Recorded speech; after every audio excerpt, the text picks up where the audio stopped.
Olá, família! Sejam todos bem-vindos ao estudo diário das Escrituras. Hoje nós vamos estudar aqui Mormon, capítulo 3, do versículo 4 em diante, tá? Nós tínhamos estudado até o versículo 3, a gente está seguindo uma sequência aqui, tá bom? Do versículo 4 até o versículo 6 aqui, o que a gente vê é que houve 10 anos na qual os lamanitas e nefitas não guerrearam, porque eles tinham feito um acordo, tá bom? Eles tinham feito um acordo no capítulo anterior ali, tá bom?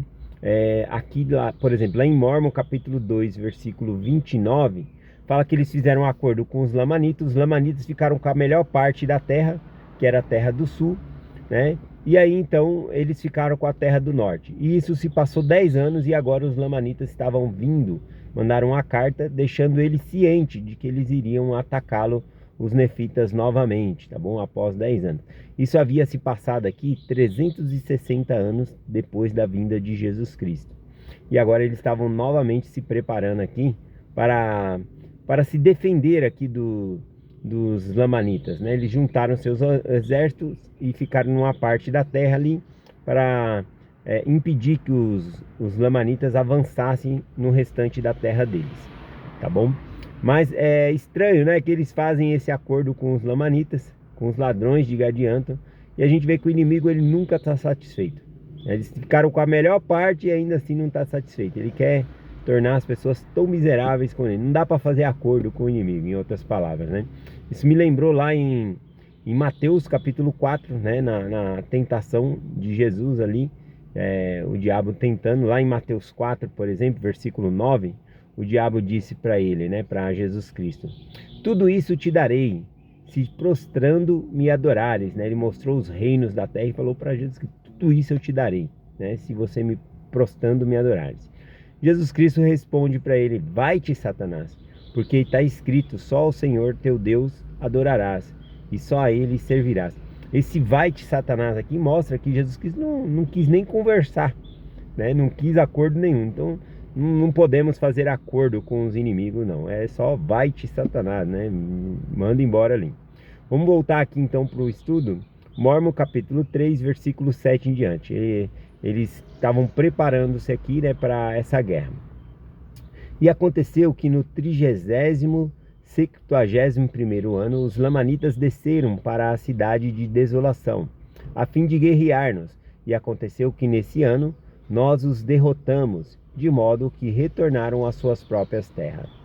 E no 72º ano, desceram novamente para guerrear-nos, e tornamos a derrotá-los e matá-los em grande número deles, e seus mortos foram atirados no mar. Então tiveram duas vitórias consecutivas aqui, né, os nefitas, matando ali. Só que no relato aqui sempre fala nós, né, ou seja, eu venci. Não, cadê a força do Senhor aqui?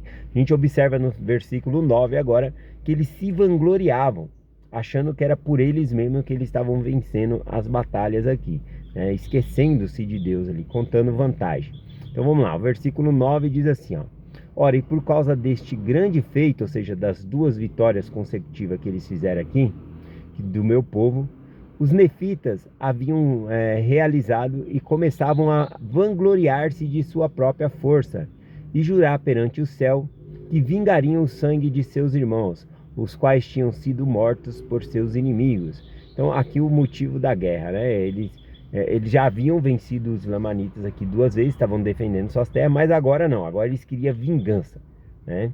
Eles queriam ir lá e matar o motivo da guerra, que era a vingança, né?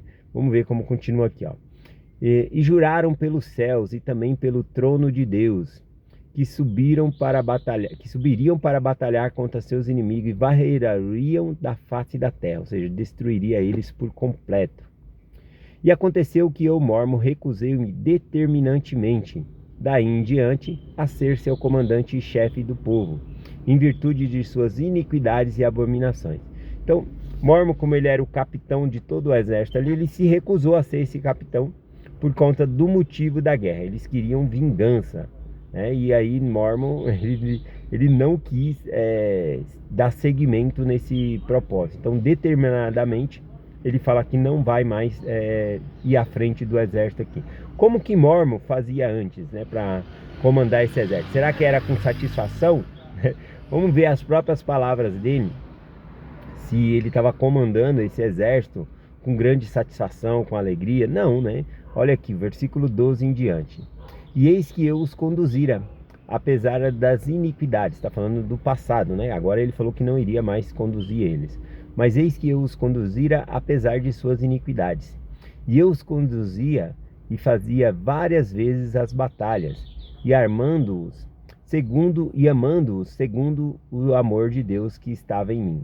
Contudo, o meu coração, o dia inteiro elevava minha alma a Deus, em oração por eles.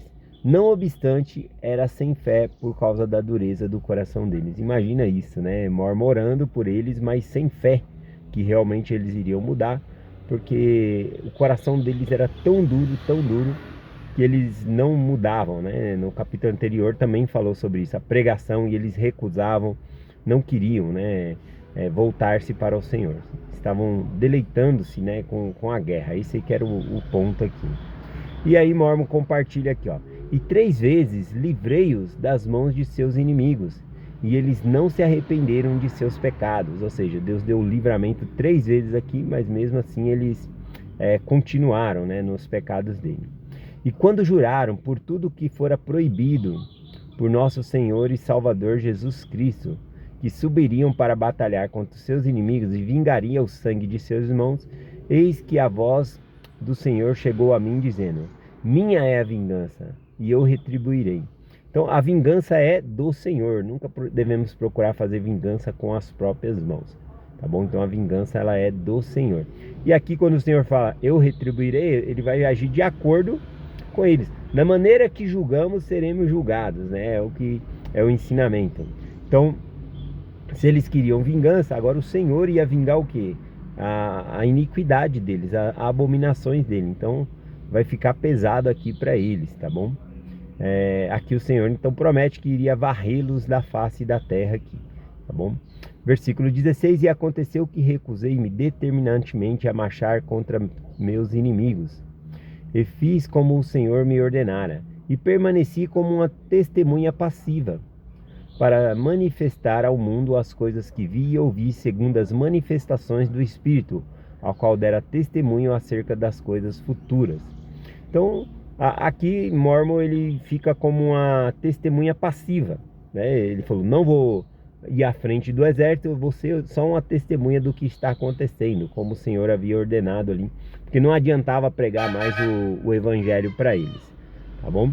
Do versículo 17 até o versículo 19 aqui, a gente vê que Mormon, já que ele fala que o povo não tem jeito, ele está escrevendo para nós. Ele fala: então escreva aos gentios, aos da casa de Israel, e começa a escrever para nós aqui. E aí ele escreve aqui sobre que todos seremos levados perante Deus para sermos julgados de acordo. E ele exorta nós nos prepararmos para esse dia do julgamento. No versículo 20 ele diz: e essas coisas foram me manifestadas pelo Espírito. As coisas que ele está falando aqui é que nós seremos julgados pelo Senhor. Mas ele fala o meio que seremos julgados. Ele fala que é pelos apóstolos.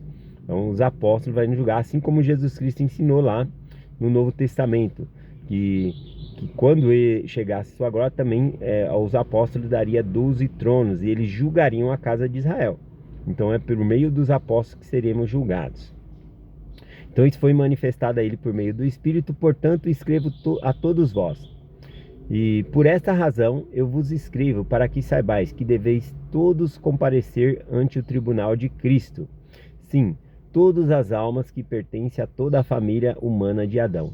E deveis comparecer para ser julgados por vossas obras, sejam elas boas ou más. Então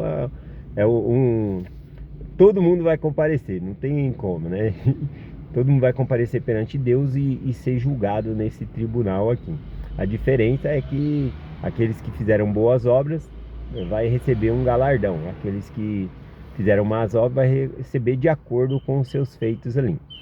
Vamos lá, final aqui, versículo 21 e 22, finaliza o capítulo aqui para nós. Diz assim: e também para que acrediteis no Evangelho de Jesus Cristo, ele está falando a nós, né? Para que tenhais um meio para que tereis no meio de vós, e também para que os judeus, o povo do convênio do Senhor, tenha outra testemunha além daqueles que viram e ouviram de que Jesus, de que mataram e era o próprio Cristo, o próprio Deus. Aqui ele está falando que esse povo que vive aqui também é mais uma testemunha aos judeus, que o mesmo Cristo, né, que foi morto por eles, é mais uma testemunha aqui de que esse é o Deus, tá bom? Ou seja, Jesus Cristo. E quiseram persuadir, e aí ele faz o convite aqui, ó: quisera persuadir a todos vós confins da terra, e vos arrependerdes, e a vos preparardes para comparecer perante o tribunal de Cristo, tá bom? Então, embora os apóstolos vai julgar ali, porque Cristo deu essa autoridade aos apóstolos, ele fala, o tribunal é de Cristo, e eles vão julgar de acordo com o que Cristo ensinou a eles, tá bom? Então vai ser um julgamento justo. Então cabe a nós nos prepararmos para esse dia, tá bom? É essa mensagem que eu compartilho com vocês hoje, em nome de Jesus Cristo. Amém. Até amanhã.